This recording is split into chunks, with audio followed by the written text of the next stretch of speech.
할렐루야. 오늘도 하나님께서 우리에게 귀한 하루 허락해 주셨습니다. 오늘은 2020년 4월 17일 금요일입니다. 오늘도 우리 새벽기도 함께 주님 앞에 드리겠습니다. 우리 다 함께 주기도문을 하시면서 우리 새벽기도회를 시작하겠습니다. 하늘에 계신 우리 아버지여, 이름이 거룩히 여김을 받으시오며 나라의 임하옵시며 뜻이 하늘에서 이루어진 것 같이 땅에서도 이루어지이다.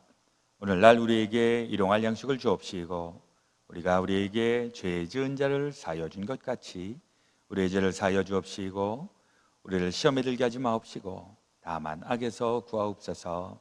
너에게 나라와 군세와 영광이 아버지께 영원히 있사옵나이다. 아멘. 찬송가 279장 인내하신 구세주여 함께 부르시겠습니다.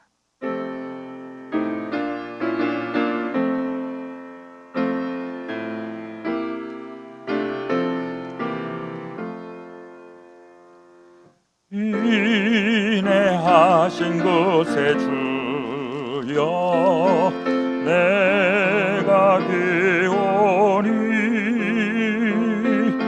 죄인 오라 하실 때에 날 부르소서.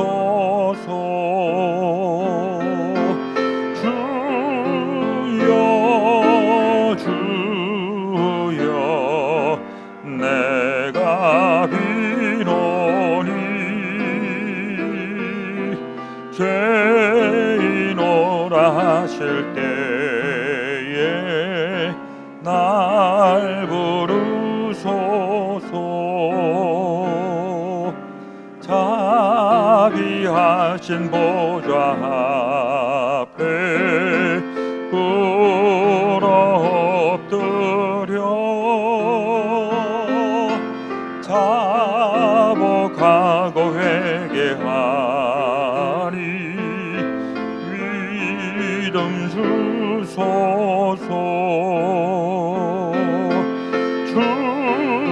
주여 주여 내가 비오니 죄인 오라 하실 때에 날 부르소서. 주의 공로 의지하여 주께 가오니 상한 마음을 고치시고 구원하소서.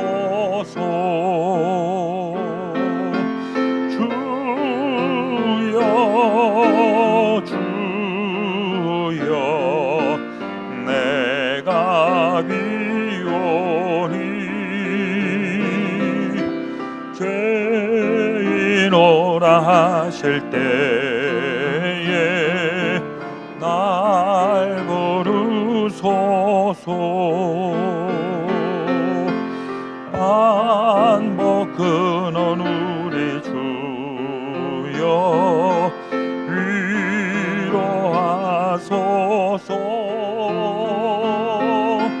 우리 주와 같으시니 어디 있을까.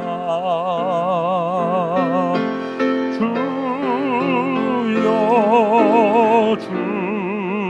주여 내가 비오니 죄인 오라 하실 때에 날 부르소서.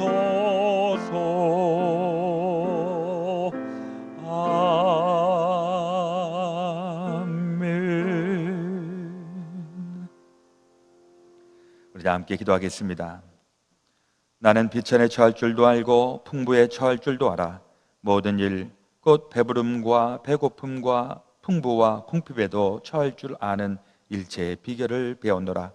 내게 능력 주시는 자 안에서 내가 모든 것을 할 수 있느니라. 아멘. 참 좋으신 우리 아버지 하나님, 오늘도 저희들에게 이 아침 허락해 주시니 감사합니다. 오늘도 이 아침 우리 먼저 주님과의 교제를 시작하여서 하루를 열게 하여 주시니 하나님, 오늘도 주님 안에서 복되고 힘있고 또 은혜 넘치게 하여 주시옵소서. 오늘 또한 우리에게 부여되어 있는 일들을 우리 잘 감당할 수 있기를 원합니다. 우리 매일매일 주어져 있는, 우리에게 맡겨져 있는 귀한 일들 우리 최선을 다하여 감당하게 하시고, 또 우리의 힘이 붙일 때에는 내 힘보다 더 크고 또 위대하신 주님의 능력을 힘입게 하여 주시옵소서. 오늘도 이 아침 함께 주의 말씀을 나누게 될 때 주의 말씀이 우리의 속사람의 강건함의 원인 되게 하여 주시고, 또 영의 양식이 되어서 힘있게 또 건강하게 우리에게 펼쳐져 있는 귀한 삶 살아갈 수 있도록 인도하여 주시옵소서. 우리 가운데 여전히 만연하고 있는 이 전염병으로 인하여 우리 고통과 어려움 가운데 있는 것을 주님께서 굽어 살펴주시고 자비와 긍휼을 베푸시고, 하나님 속히 이 재앙으로부터 저희들을 건져 주시옵소서. 모든 것 주님 앞에 온전히 의탁드리오며 우리 구주 예수 그리스도 이름 받들어 간절히 기도드렸사옵나이다. 아멘. 오늘 우리에게 주시는 하나님의 말씀은 사무엘하 12장의 말씀입니다. 드라마 바이블 성경을 통해서 함께 듣고 읽도록 하겠습니다. 제12장.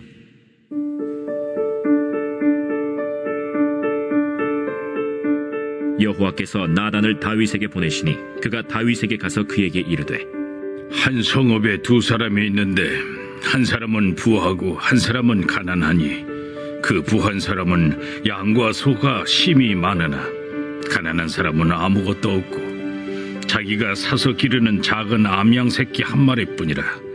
그 암양 새끼는 그와 그의 자식과 함께 자라며 그가 먹는 것을 먹으며 그의 잔으로 마시며 그의 품에 누움으로 그에게는 딸처럼 되었거늘, 어떤 행인이 그 부자에게 오매 부자가 자기에게 온 행인을 위하여 자기의 양과 소를 아껴 잡지 아니하고 가난한 사람의 양새끼를 빼앗아다가 자기에게 온 사람을 위하여 잡았나이다.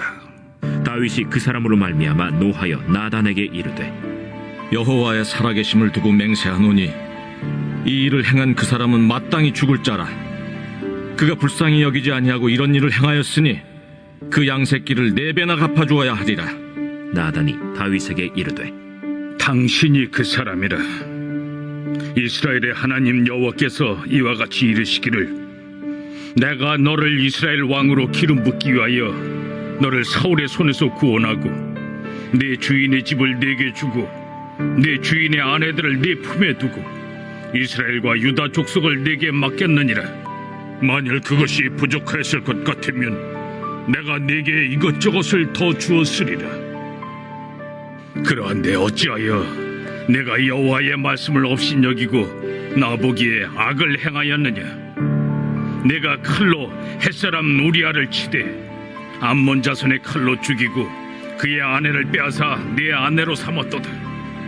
이제 내가 나를 업신여기고 햇사람 우리아의 아내를 빼앗아 내 아내로 삼았은즉 칼이 내 집에서 영원토록 떠나지 아니하리라 하셨고, 여호와께서 또 이와 같이 이르시기를, 보라, 내가 너와 네 집에 재앙을 일으키고 내가 내 눈앞에서 네 아내를 빼앗아 네 이웃들에게 주리니 그 사람들이 네 아내들과 더불어 백주에 동침하리라.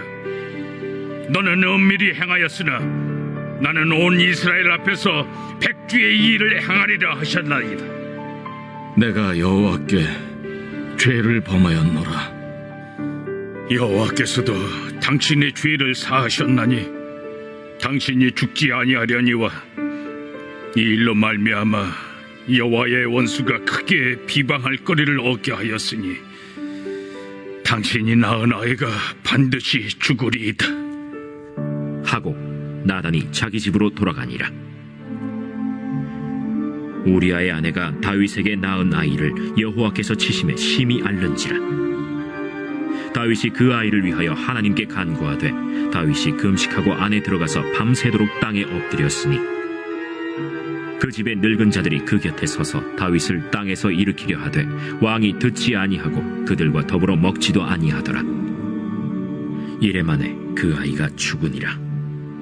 그러나 다윗의 신하들이 아이가 죽은 것을 왕에게 아뢰기를 두려워하니 이는 그들이 말하기를 아이가 살았을 때에 우리가 그에게 말하여도 왕이 그 말을 듣지 아니하셨나니 어떻게 그 아이가 죽은 것을 그에게 아뢰 수 있으랴.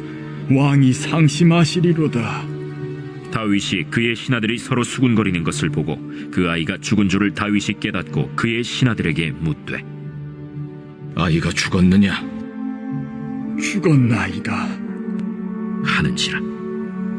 다윗이 땅에서 일어나 몸을 씻고 기름을 바르고 의복을 갈아입고 여호와의 전에 들어가서 경배하고 왕궁으로 돌아와 명령하여 음식을 그 앞에 차리게 하고 먹은지라.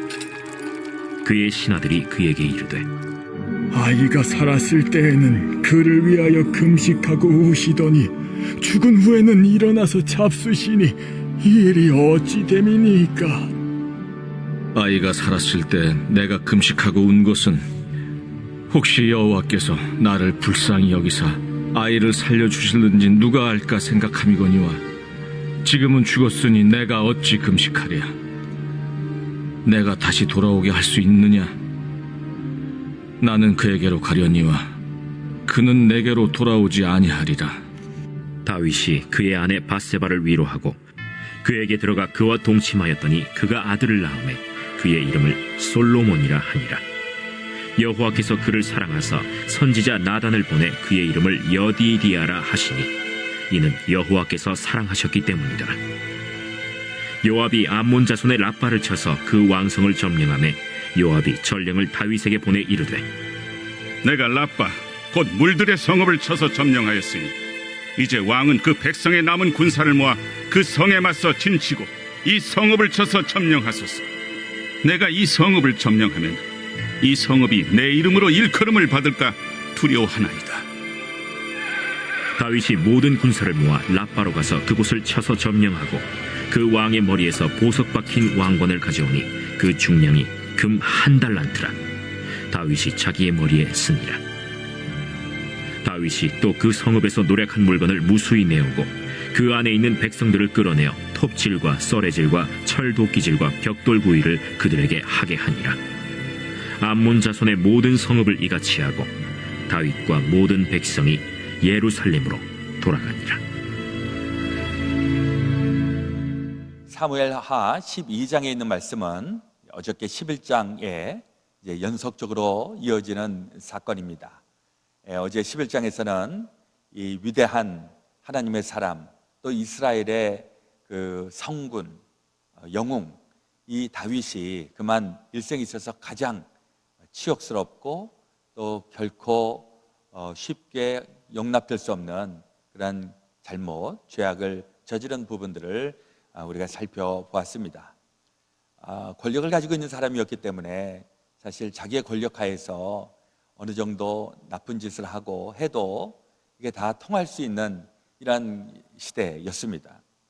그러나 하나님은 아무리 권력을 가지고 있었고 아무리 하나님의 사람이라고 한다고 할지라도 그가 행한 죄에 대해서는 확실하게 그 죄에 대해서 죄가를 물으시는 것을 오늘 12장에서 볼 수가 있습니다. 우리아는 그렇게 해서 전장터에서 죽고 그리고 이제 아들을 낳은 것이죠. 근데 그 아들을 낳은 다음에 그냥 싹 지나가는가 했더니 하나님의 선지자 나단이 이 다윗을 찾아온 것입니다.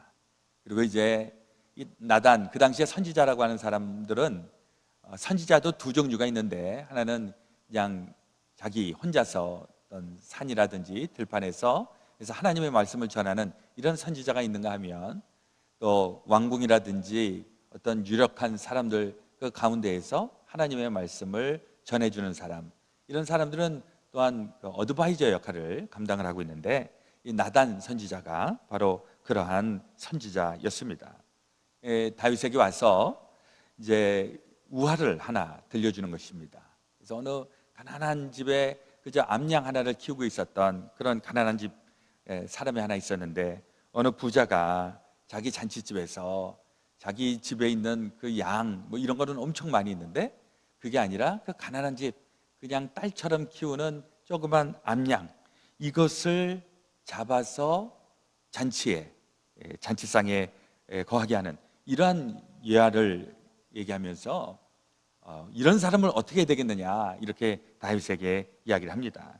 그때에 이 다윗이 화를 내면서 당장에 그런 놈은 가만히 두어서는 안 된다, 벌을 줘야 된다 이렇게 얘기를 합니다. 그때에 이 7절에 나단이 이렇게 얘기합니다. 나단이 다윗에게 이르되 당신이 그 사람이라. 이스라엘의 하나님 여호와께서 이와 같이 이르시기를 내가 너를 이스라엘 왕으로 기름 붓기 위하여 너를 사울의 손에서 구원하고 내 주인의 집을 내게 주고 내 주인의 아내들을 내 품에 두고 이스라엘과 유다 족속들을 내게 맡겼느니라. 만일 그것이 부족하였을 것 같으면 내가 내게 이것저것을 더 주었을 것이라. 그런데 9절에 그러한데 어찌하여 내가 여호와의 말씀을 없인 여기고 나보기에 악을 행하였느냐. 내가 칼로 헷사람 우리아를 치되 암몬 자손의 칼로 죽이고 그의 아내를 빼앗아 내 아내로 삼았도다 하는 하나님의 말씀을 이 나단 선지자가 전하고 있는 것입니다. 그때 이 다윗이 이게 자기가 오래전에 몇 개월 전에 저질렀던 그 죄 이것을 하나님께서 엄히 심판하고 꾸짖고 있다고 하는 사실을 깨닫고 나서 그리고 바로 회개하고 그리고 자기의 잘못을 뉘우치게 되는 대목입니다.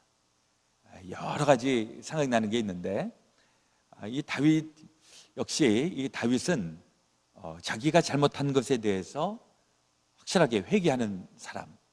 사실 우리도 신앙생활하고 이 세상 살아가면서 실수 없이 완벽하게 살아가기를 원하지만은 때로는 정말 내 욕심 때문에 내가 눈이 멀어서 잘못하는 경우가 가끔 있습니다. 이럴 때 하나님이 우리에게 경고해 주시고 이렇게 저렇게 말씀하시고 이럴 때 그 말씀이 내게 탁 와닿으면서 회개할 수 있는 사람, 이런 사람이 결국 하나님으로부터 계속 쓰임을 받게 되는 것이죠. 근데 그때에 오히려 더 뒤로 도망가고 이러면은 아마도 하나님으로부터 더 아주 최후까지 심판에 이르게 될 것입니다. 그 대표적인 사람이 우리 가룟 유다와 베드로의 경우가 되겠죠. 우리 지난주에 고난주간에 말씀 같이 묵상을 하였는데 가룟 유다도 예수님을 팔아먹고 또 베드로도 예수님을 3번 모른다고 부인하고 다 잘못했어요. 그런데 가룟 유다는 결국 자살해서 죽고 베드로는 예수님의 수제자로 순교하기까지 하나님의 귀한 일을 감당하지 않습니까? 어디에서부터 달라졌는가? 가룟 유다는 양심에 걸리기는 했지만은 그러나 그것 때문에 하나님 앞에 들어간 게 아니라 그냥 자기는 못 견뎌서 자살한 케이스죠. 베드로는 그때 닭이 우는 소리를 듣고 나서 예수님의 말씀이 생각나서 그래서 후회하고 회개하고 이러면서 이제 다시 회복되게 되었는데 이 다윗에게 위대한 점은 바로 그런 것이다 생각을 해봅니다. 또 다른 관점에서 이 나단이라고 하는 선지자, 이 나단 선지자가 다윗 앞에 나왔을 때에 물론 나단도 다윗하고는 어떤 개인적인 친밀한 관계는 있었을 것입니다. 그런데 혹 생각해 보면 이게 지금 왕의 지금 잘못을 드러내야 되는 것이고 그리고 까딱 잘못하면 옛날에 그 사울 왕처럼 뭔가 좀 캥기는 게 있으면 바로 창을 들어갖고서 찔러 죽이려고 하는 이런 왕도 있었는데 사실 나단도 하나님의 말씀이지만 이걸 전하는 과정은 그렇게 생각처럼 쉽지는 않았을 것 사실입니다. 그래서 그때에 이 나단이 우화를 통해서 그래서 이제 다윗이 알아들을 수 있을 만큼 그렇게 얘기를 하는데 우리 조언을 하는 사람들 보면 굉장히 지혜로운 사람, 똑같은 얘기를 해도 설득력이 있고 그 사람이 정말 그 말을 듣고 마음이 움직일 수 있게끔 하는 이런 지혜로운 조언자가 정말 귀한 사람이다 하는 생각을 해보게 됩니다. 우리가 아무리 옳은 얘기라고 할지라도 그걸 전하는 방법이 거칠고 또 그 사람이 받아들이기 어려울 이런 그런 커뮤니케이션의 문제가 있고 이러면 오히려 안 하니만 못한 경우, 사실 우리도 이렇게 대화를 하다 보면 좀 그런 두려움이 있는 것이 사실입니다. 이걸 전해줘야 되는데 이거 혹 전해주다가 자칫 이상하게 일이 꼬일까 봐 그냥 쉬쉬하고 넘어갈 때도 있는데, 해야 되는 이야기를 해야 되고 1차적으로는요. 두 번째는 그래서 어떻게 잘 그것을 딜리버리를 해줄 수 있을까, 우리 다 지혜로운 조언자가 되어야 할 줄로 믿습니다. 그리고 이제 결국 이 다윗은 자기의 죄를 이제 회개하게 되었지만, 그때 임신했던 아이는 죽게 됩니다. 15절 하반절에 보니까 우리아의 아내가 다윗에게 낳은 아이를 여호와께서 치심에 심히 앓는지라. 그때 이 다윗이 막 아마 굉장히 마음이 복잡했을 겁니다. 자기가 죄지은 죄, 근데 이 아이가 지금 이거 내 죄 때문에 지금 이렇게 앓고 있고 막 마음이 복잡했을 겁니다. 그러니까 이 아이를 위해서 금식을 하고 그냥 안타까이 하나님 앞에 간구했는데 결국은 죽어버렸죠. 그때 이제 다윗이 이게 하나님의 뜻이로구나, 이렇게 딱 이제 정리를 하고, 그리고 이제 죽은 아이에 대해서 장례를 하고. 이게 이제 좀 어린 아이의 입장에서 보면 정말 억울하기 짝이 없습니다. 어린 아이는 잘못한 게 하나도 없는데 가끔 누가 잘못한 것 때문에 제3자가 혹은 무고한 사람이 이렇게 오히려 더 피해를 입게 되는 경우가 세상살이에 있을 수도 있다는 것이죠. 그래서 우리가 다른 사람들한테 피해 입히는 일들, 이거 굉장히 조심해야 할 것이고, 우리 또 자녀들에게 이런 해코지, 해로운 일들 당하지 않도록 부모가 굉장히 조심을 해야 할 것입니다. 여기서 또 생각해 보고 싶은 것은, 이거 우리 특히 우리 크리스찬들에게 좀 나타나는 현상이, 우리는 죄 씻음을 받았고 용서함을 받았고 구원받았고 그래서 감사하고, 이렇게 우리는 우리의 죄에 대해서 해결함을 받은 것 때문에 이제 하나님 앞에 감사하지만은요, 때로는 우리가 저지른 것에 대해서 세상에서 책임져야 할 부분들은 책임을 져야 한다는 것입니다. 가끔 우리 신앙인들 가운데서도 하나님이 용서하셨다는 것 때문에 이렇게 대충 넘어가려고 하는, 우리 레위기서에도 보면은 이제 하나님 앞에 뭐 번제를 드리고 소제를 드리고 화목제를 드리고 속죄제, 속건제, 이런 제물을 드리는데, 특별히 속건제라고 하는 것, 이것은 누군가에게 손해를 입히고 재산적인 손실을 주었을 때 갚아주라는 겁니다. 왜냐하니까 그건 내가 잘못한 것이기 때문에. 근데 이걸 하나님은 날 용서해 주셨으니까 저 사람하고의 관계도 나는 채무에 관계가 없다, 이렇게 볼 수 없다는 것이죠. 하나님은 나를 용서해 주셨지만 또 세상에서 내가 책임지고 해줘야 할 부분들은 또 확실하게 해주는 부분, 이게 우리 크리스찬들에게도 반드시 필요한 것입니다.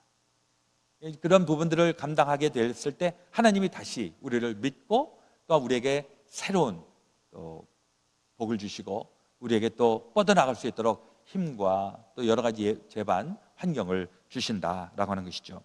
24절에 보니까 다윗이 그의 아내 밧세바를 위로하고 그에게 들어가 그와 동침하였더니 그가 아들을 낳음에 그의 이름을 솔로몬이라 하니라. 여호와께서 그를 사랑하사. 그래서 이제 솔로몬이라고 하는 위대한 이스라엘의 다윗의 후계자가 이제 탄생을 하게 되는 것이죠. 이 다윗의 일대기는 우리에게 정말 중요한 교훈이 됩니다. 우리 아무리 훌륭한 사람이라고 해도 실수할 수 있고 잘못할 수 있고, 그때 우리가 하나님 앞에 충성으로 충심으로 회개하고 다시 일어서는 이 부분들, 우리 세상에 있는 사람들 중에서는 죄책감까지는 다 느껴요. 죄책감 뉘우치고 잘못했다고, 그리고 나서는 다시 일어서는가? 그 다시 일어설 때는 하나님을 붙잡고 일어서야 제대로 된 하나님의 사람이 되는 것입니다. 우리가 이렇게 평범할 때, 그냥 인생이 쉽게 나갈 때는 이런 부분들이 잘 드러나지 않습니다. 그런데 이제 어려운 일, 위기, 뭔가 좀 틀어진 일들, 이런 일들을 만났을 때, 이럴 때 하나님의 사람들은 정말 그때 실력이 나타나게 되는 것이죠. 요즘 우리 또 여러 가지로 어려운 이때 우리 하나님의 자녀답게 살아가는 것, 우리 하나님의 자녀의 아이덴티티를 가지고 우리 하나님께서 기뻐하시는 삶의 자리에 우리 날마다 이루어야 될 줄로 믿습니다. 오늘도 우리 주님 안에서 또 주님을 붙잡고 귀하고 복된 하루 또 승리하는 하나님의 귀한 백성들 다 되어 주시기를 우리 그 주 예수 그리스도의 이름으로 축원드립니다. 오늘 우리 기도하실 때는 우리 편찮으신 분들을 마음에 품고 같이 기도해 주시기를 바랍니다. 벌써 많은 우리 코로나 바이러스 희생자들이 있고 또 우리 주변에서도 또 이 질병 때문에 직간접적으로 고통당하는 분들 계시는데 우리 그들을 마음에 품고 같이 기도하시고 또 우리들도 영육 간의 강건함 하나님께서 꼭 허락해 주시기를 이 아침 같이 기도드리겠습니다. 자, 먼저 기도하겠습니다. 하나님 우리 아버지, 오늘 우리에게 주시는 이 말씀 또 우리의 신비에 새기게 하여 주시고 또 우리 형통하고 잘 나갈 때 이럴 때 죄 짓지 않도록 혹 우리가 또 욕심으로 인하여 눈이 멀어서 죄를 저지르거나 실수하거나 잘못할 때 주의 말씀에 내 인생을 비춰보고 내 행실을 비춰보아 또 돌이키게 하시고 회개하게 하시고 다시 하나님의 자녀다움으로 나타날 수 있도록 우리를 주장하여 주시옵소서. 우리 가운데에 여러 가지 질병 또 코로나 바이러스 이런 일들로 인하여 어려움을 당하고 있는 주의 사랑하는 형제들 기억하여 주시고 하나님 오늘도 우리 구주 예수 그리스도의 그 보혈의 피를 주여 허락하여 주시고 깨끗하게 씻어주시고 완치되게 하시고 또 새로워져서 우리 기쁨으로 하나님 앞에 나아갈 수 있도록 도우시고 함께하여 주시옵소서. 이제는 우리 구주 예수 그리스도의 놀라우신 십자가와 부활의 은혜와 하나님 아버지의 크고 놀라우신 사랑하심과 성령님의 감동 감화 역사하여 주심이 사랑하는 모든 성도들 가운데 지금부터 영원토록 함께하여 주옵시기를 간절히 축원하옵나이다.